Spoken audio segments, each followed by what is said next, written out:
Orchids, one of the most beautiful and diverse flowering plant species on the planet. As we begin to grow these in our homes, we rapidly become enchanted by them, captivated by their beauty, the challenges they present, and the rewards when you get good growth and progress from keeping them. One vital component to keeping orchids successfully is managing their needs, their need for balance between humidity to prevent water loss, moisture intake through the root zone, oxygen and gas exchange around the root zone. This is particularly challenging with epiphytic species in maintaining this balance in our diverse and varied home environment conditions, which can vary dramatically between one grower and the next. Therefore, any broad cultural advice may not be helpful or applicable to the individual growing conditions in your specific environment, because environmental conditions differ so greatly, and we need to provide a potting environment that allows this balance. How we are able to provide this may differ between different environmental extremes. Therefore, potting media is probably one of the most key choices involved in growing your orchids successfully in the home. If you've got extremely high humidity or extremely low humidity, extremely hot or extremely cool conditions, potting media can be chosen that balances your extreme to provide that right balance to the orchid. And this can dramatically affect your success rate with orchids and the difference between growing orchids well and just getting them to survive in the home. We have so many diverse different species of orchids with such different and varying requirements that media choices can be very confusing. We have to balance all of the different medias with what that individual orchid species need. We have cool, high elevation growers like Miltoniopsis with quite thin roots that enjoy a lot of moisture. We have warmer growers such as Cattleyas and Phalaenopsis with thicker roots that in theory require more gas exchange potentially around the root zone and less moisture, although if we can provide the right balance, then we can still provide a lot of moisture and nutrients to allow good growth. Choosing your potting media is vital in maintaining these orchids with successful roots and therefore successful growth. Within Cattleyas, we have diversity. For example, the Encyclias, which are in the Cattleya Alliance, often require a little bit more moisture. My Encyclia cordidera loves a lot of moisture, but if I was to put a Cattleya in this, they might not do so well. We even have terrestrial orchids with thick, fuzzy roots that are adapted to hold on to as much moisture as they can get. We wouldn't necessarily put as much emphasis on the thick root, chunky media idea, and we can go for a finer, more moisture-retentive media because they seem to require less gas exchange around the root zone and more moisture to be successful. We have cool to cold growers such as Masdevallias, Restrepias, Stelis species, and Pleurothalids. These have very fine roots, require a lot of moisture, a finer media due to the size of the roots, and balancing the size of the media with the size of the roots often gives you a good indication of how well your orchid is going to do, because a larger root will obviously probably require more gas exchange and will fill little pockets of air very quickly as they grow, therefore meaning that there's less gas exchange around the root zone. Even within a category, such as what we would term cooler or cold growers, like the Masdevallias, we have huge differences in their growth pattern and their moisture requirements. Restrepias have very, very fine roots, almost to the point of being like a normal houseplant. They require huge amounts of moisture and humidity to grow well, but as long as we can provide this, we can grow these in a home condition. Media is a vital tool to allow the grower to manage these expectations of the plant in the home. So even within a group of orchids, we can have a huge amount of diversity, and having more media tools that can allow us to reach this balance, I think, is pivotal and vital. And understanding these media tools is really, really helpful in understanding how well your orchid is going to do in that particular media, in that particular environment. In order to grow orchids successfully, understand how we pot them, how we water them, how well they're going to do, and how to choose potting media, it's vital that we actually understand each of the potting medias. That's where I'm going with this. Today we are going to be doing an inorganic media trial, purely because I prefer to grow in inorganic, and there are so many inorganic options that are fairly novel, that aren't talked about so much. Doesn't necessarily mean they're bad. I think it just means that they're less understood. If we can characterise these inorganic media, how well they hold moisture, how well they release moisture, and how quickly they dry out, we can maybe begin to understand why some work in different environments and not others, and how we can utilise them with different orchids, even within one environment, to create ideal conditions to grow these orchids.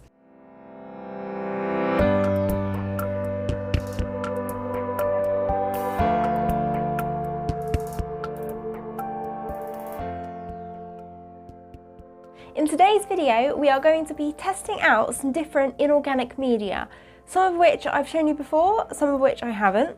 And the main purpose of this test is to measure each individual media's water absorbing capacity, but then also how quickly it then dries out.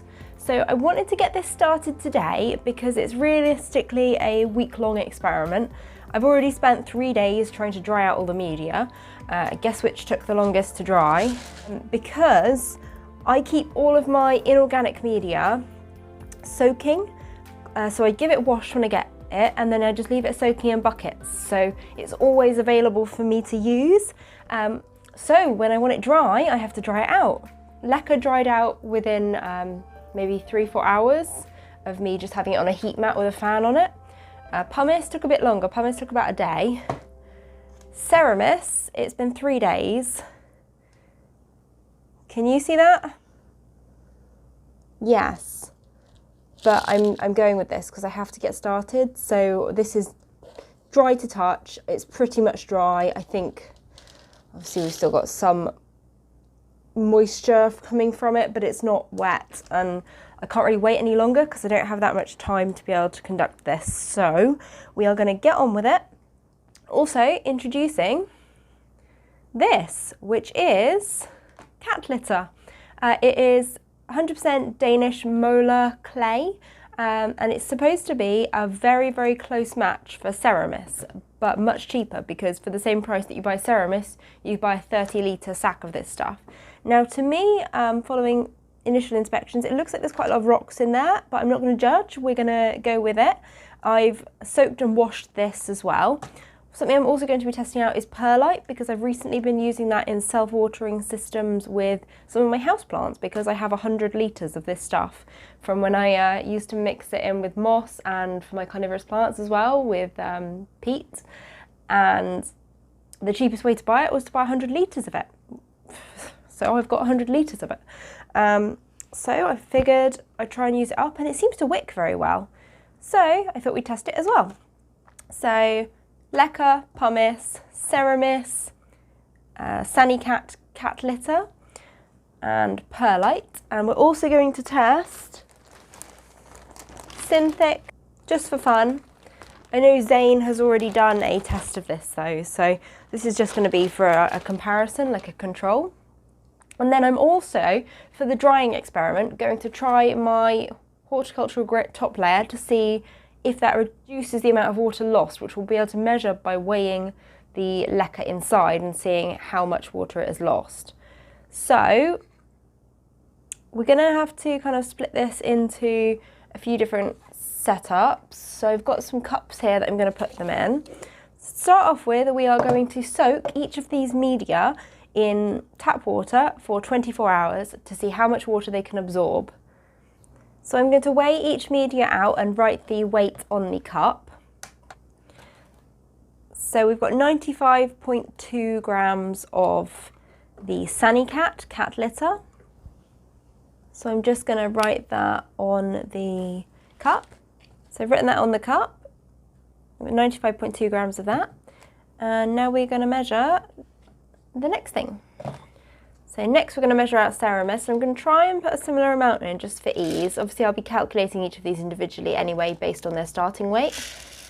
96.2 grams of Seramis. Next we're going to measure the pumice. 100.7 grams of pumice. 100.3 grams of LECA. And now I'm going to add another LECA because we are going to be measuring this as the control that I add the non-wicking top layer to. So I actually don't have quite enough LECA pre-dried to be able to do the same amount in the control. So what I'm going to do is split them so that I have the same amount in each, because I think that that's quite important because of what we're measuring. 84.1. That says -8, by the way, because that's the weight of the cup. 83.9. I think we're just going to have to go with that. So this one is 83.9 grams and the other one is 84.1. And then we're going to do the perlite. Just put all of that in there, and that is 29.8 grams, and I've made a lot of mess. And then we're just going to pop some Synthic in as well. 7.5 grams of Synthic. Okay, so we have recorded the starting weights for each of these. I'm now going to pour in the same volume of water to each cup. I've got my water, and what I'm actually going to do is weigh it out. I'm going to be adding roughly 100 grams. So that's not quite enough to cover it. So I'm going to go for 150. With the equipment available to me, I feel like measuring in grams is going to be more precise than measuring in mil, because I'm just pouring from a jug and I feel like that's very imprecise. So I'm going to try to get to roughly 150 grams of water added to each cup. Okay, so I've added 150 grams of water to each cup. Probably doesn't matter too much, but I did want to keep the volume or mass the same. They'll each have different saturation points. I wanted to put the water in excess to what they can probably absorb. But I feel like it probably doesn't matter too much, but I just wanted to keep that quite constant. And I'm actually going to cover the tops of these with some cling film to stop water evaporating loads from there, because we want it to be absorbed. And then in 24 hours time, I'm going to come back. We're going to measure the pH of the water to check how these SaniCat particularly, because I have measured the pH of all the others, but this one is bubbling a lot. See if any of the others are.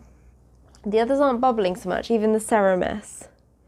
But can you see all of the bubbles coming from that? Could just be because it's extremely porous, so it's obviously where I fully dried it out on like a heat mat, it's now just like all of the air bubbles are coming out as the water goes in.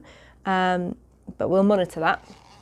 And I'll check the pH level as well. It does say molar clay with no additives, no fragrances, anything like that. So, and a lot of bonsai growers also use this product for their bonsais, so I think it's perfectly fine to use. Then we will come back tomorrow.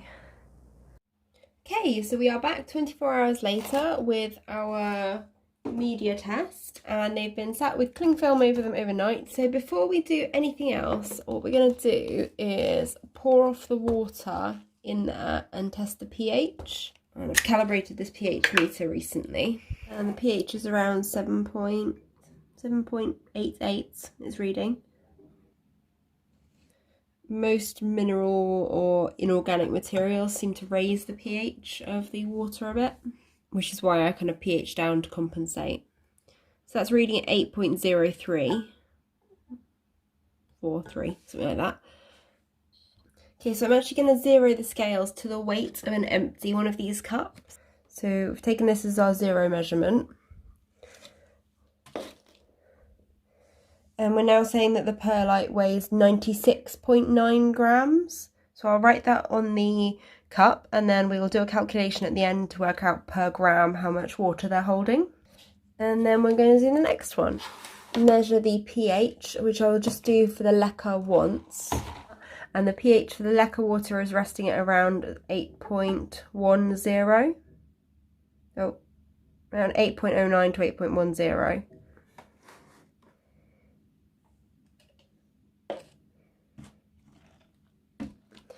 Before this was 83.9 grams, and it is now 105.5.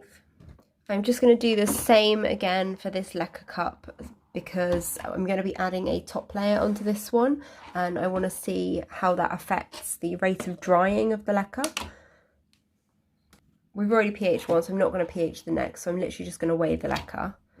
The new weight measurement is 110.5. So next we are going to do the pumice. So I've just drained the water from the pumice so we can do the pH measurement, which I've done before, but it does raise the pH slightly, so we'll do this again. The main reason I'm doing this is because I haven't pH'd with perlite or the SaniCat before, which is the comparison that we're drawing to Seramis, so I thought it was good to do them all at the same time. So the Pumice pH it's saying is around 7.97. So this is now 138.4 grams. So we're just going to pH the Seramis water, which is still a bit dirty. I obviously didn't wash that very well.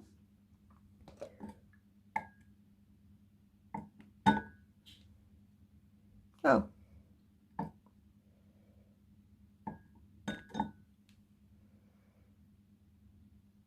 It's not really changed the pH much at all. It's saying 7.75 pH. Bear in mind that it's the amount that has increased or decreased the pH of the water that we want to watch for. The Seramis is now at 165.3 grams, where it was 96.2 grams before. Okay, so we're now just measuring the pH of the cat litter, and it seems to have lowered the pH slightly, as opposed to raise it. So it's lowered the pH down to around 7.09. We'll go for 7.07. So that's quite surprising that it's actually lowered the pH, whereas most inorganic materials raise the pH, and there's supposed to be no additives at all to this. It's supposed to be 100% Danish molar clay, so I'm not sure about that. We're going to weigh it now. So to start with, it was 95.2 grams.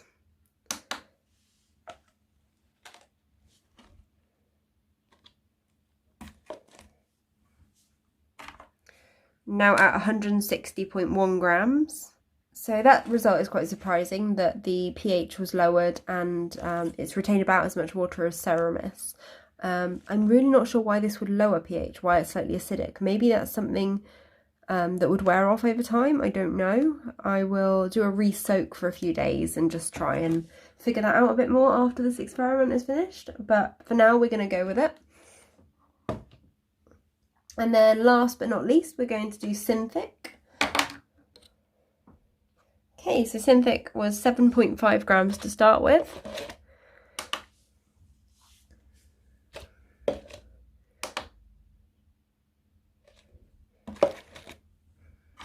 And it is now 110.1 grams with the water.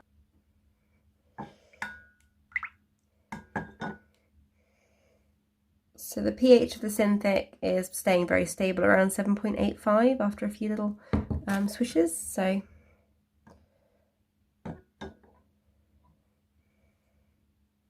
.85, 7.86. So it's not really done much to the pH. So now that we've done all that, we're going to move on to the next stage of the experiment. But first, we're going to summarise our results, and I've just made a few quick graphs to show kind of our findings so far. So if we start off with pH, you can see that the Danish molar clay, or SaniCat, has the lowest pH and therefore affects the pH of the tap water to the greatest extent. While LECA raised the pH the most, Seramis lowered the pH slightly, and Synthic had a fairly neutral pH, with Pumice and Perlite somewhere in between. So this is applicable because pH affects nutrient absorption, although it also has to do with the cation exchange capacity of the media, which I'm still kind of learning about. But the pH affects solubility of nutrients in solution, and optimal pH for nutrient absorption for orchids and other plants is around 5.8 to 6, where there's kind of a happy medium that all nutrients are available. So we kind of pH down to take this into account, and this is why looking at the pH of individual media is important. And it's important to understand what the media you're using is doing to the pH, because this can affect how the nutrients are available to your orchids. So whatever it's doing, it's just good to be aware of that. Next, we're going to discuss the initial measurement of the water absorption capacity for each media, which I've normalised to the starting weight in grams and represented here as a % increase. So you can see that LECA absorbed the least water and Seramis absorbed the most water. When we add Perlite onto this graph, it obviously skews the axis because it's a huge amount more than the Seramis or the SaniCat. And then when we add Synthic onto it, I've had to put an axis break on because the scale is so much huger. So Synthic absorbs a huge amount more water than any of the other media. I've then presented this in a slightly different way, so calculating for every gram of media how many grams of water that media holds onto, with 1 being 1 gram of media holds 1 gram of water, and 2 being 1 gram of media holds 2 grams of water, etc. And we can see here that LECA and Pumice hold on to the least amount of water, while Pumice holds slightly more than LECA. Seramis and SaniCat, which is the Danish molar clay, hold a very similar amount. Perlite holds even more water, and Synthic holds a huge amount more water per gram compared to any of the other medias. So now we are going to continue on with the experiment. I'm going to leave these uncovered for a period of a few days, and I will come back every day and inspect these, and we'll see how fast they're drying. So one thing that I'm going to do is, for the 2 LECA conditions that I did, I'm going to add a top layer of the non-wicking pebbles onto one of these conditions, and I'm going to measure how much in weight of the pebbles that I am adding to that, and then we'll see if it slows the rate of evaporation per gram much. I'm going to zero that and add a layer of non-wicking pebbles on. So to that I've actually added 113 grams of the horticultural grit, which is non-wicking pebbles. So we add 113 grams, and I will come back tomorrow and we'll have a look at the kind of dryness levels. So first of all, I'm going to show you the graphed results over a 7-day period, taking a weight measurement each day and normalising each media to its 0-hour starting weight and the relative decrease per day. So this is a graph for SaniCat, which is the Danish molar clay, versus Seramis and the rate of evaporation. And you can see that they are basically identical in terms of the measurements that I took each day, normalised back to the starting weight as to how much they're losing in water each day. So they're virtually an identical product in terms of how quickly they lose moisture, and they were also pretty identical in how much water per gram they actually held on to. So these are very, very similar products. The difference being the molar clay seems to have a more acidic pH, so that's worth bearing in mind. Maybe a mix of the two might be an ideal pH for orchids. Next, I'm going to break this into a Seramis, Pumice and LECA comparison. I don't want to put too many things all on the graph at once, or it'll get super confusing to look at. So if we take Seramis and SaniCat as virtually the same rate of evaporation, we can see that Pumice had a much faster rate of evaporation, so it was losing water more quickly, and the end volume of water per gram that it was holding was considerably less than Seramis, so it held on to water worse than Seramis, but it did hold on to water better than LECA did. So we can see that Pumice seems to hold on to water slightly better than LECA, and it seems to absorb slightly more than LECA. These have all been normalised to their starting weight, so the actual volume of water that they retained to start with has been kind of ignored in this analysis. So this is purely how quickly they're losing that water. Next, we're just going to look at a comparison between LECA, Pumice and LECA with that layer of horticultural grit non-wicking pebbles on the top of it, and seeing if this affects the evaporation rate. Again, these have all been normalised to the starting saturated weight after we did that 24-hour soak in water, so this isn't taking into account how much they absorb, purely how quickly they lose water. And you can see that adding the pebble top layer does seem to slow the rate of evaporation from the LECA. It turns the properties of the LECA into a more kind of similar properties to that of Pumice in terms of water loss rate, so it kind of makes them more similar in that regard. Next, let's look at Synthic in comparison to Seramis and Perlite. Now, these are the 3 that held on to the most water, and they have a fairly similar rate of water loss, although Synthic loses water much slower than Seramis or Perlite. And then we're going to look at them all together on the same graph for scale, because bear in mind the scale for each of these is going to be slightly different to try and make it easier to show you so far. So now we're going to put everything onto the same graph with the same scale and look at those results. And these are the rates of water loss all plotted onto the same graph for all of the materials tested. You can see that LECA loses water more rapidly than Pumice, and that when you add a top layer of non-wicking pebbles, it seems to reduce the rate of evaporation of the LECA and makes it kind of more in line with the rate of water loss of Pumice. Perlite loses water slower still than all of the previously mentioned LECA combinations or pumice, and SaniCat and Seramis are nearly identical in terms of how well they hold on to water to Perlite. Synthic seems to be superior at holding on to water compared to all of the other materials, and it also absorbed the most water, so we know that that is a very water retentive media. Now I'm going to summarize this onto a final graph, and then we'll stop looking at graphs.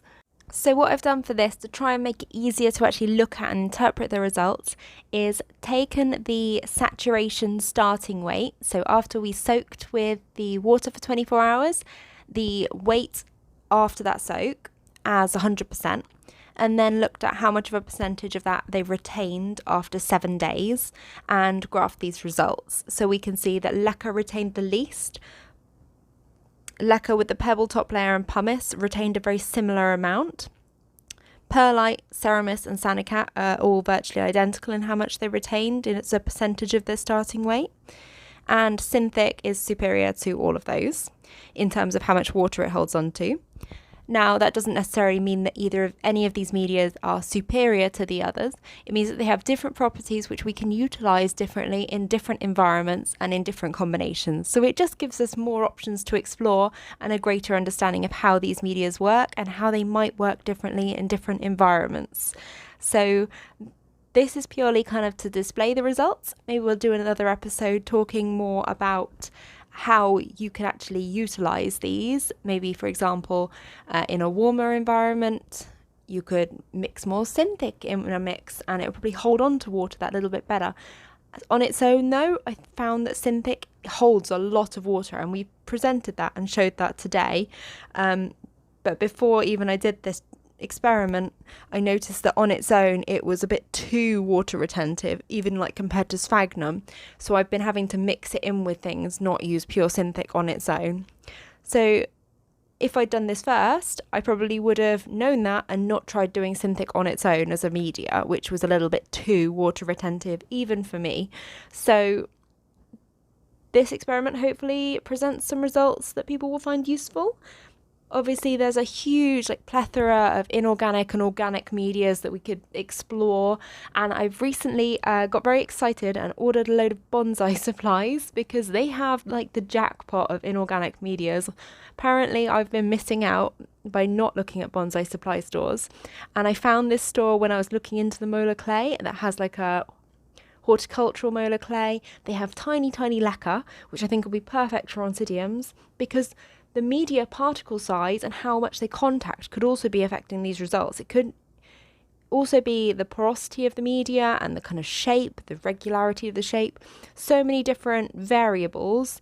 And I think this also probably differs dramatically, and I've seen this between different brands of the same type of media. So different brands of LECA, I've noticed, absorb water completely differently and wick completely differently. I found some pumice that was non-porous, and I've seen reference to this since in bonsai forums, that some pumice is almost like concrete. It won't really suck water very well, and some has a very fine honeycomb structure and will absorb water much better and is of much superior quality.